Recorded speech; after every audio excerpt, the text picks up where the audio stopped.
Hey guys, Dave, your Jiu-Jitsu uncle here, and we are back for another episode of White Belt Problems. As we continue to look into fundamental white belt issues when it comes to close guard, particularly holding the person in while you're on the bottom. So let's go. So in this instance, I have a much bigger partner than I am.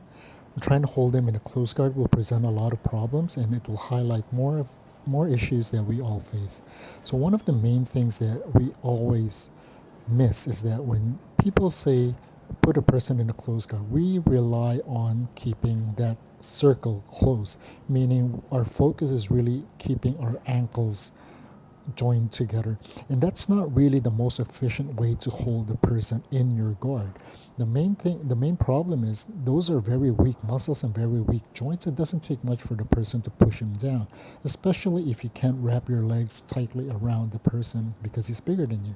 So again, as I covered in the previous video, one of the main things that will really reinforce this is to make sure your knees are pointing up and you're squeezing your knees together, meaning you don't give them access to the weak inner part of your thigh that pushes your knee down very easily.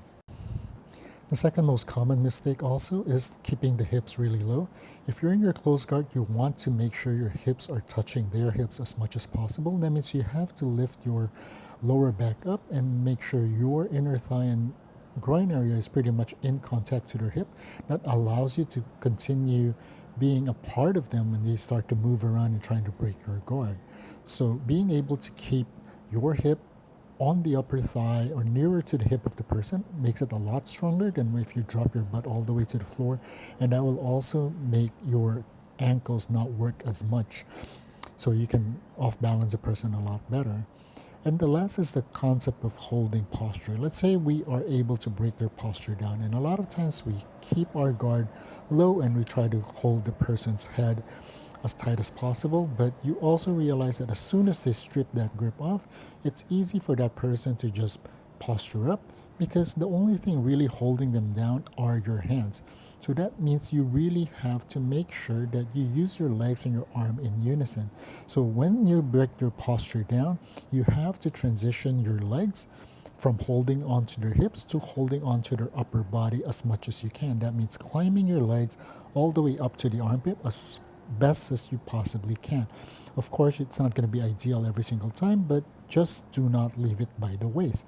So keep your elbows and knees as close as you can after you break their posture will allow you to control the person's ability to move around a lot better.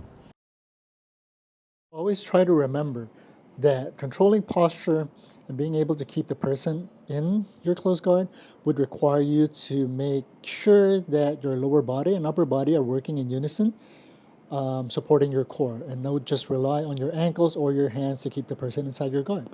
So if you like this episode and you like this series, please continue to drop a like, share this video, and drop in the comments if there's anything else you want to cover. Until then, Jiu-Jitsu Uncle out.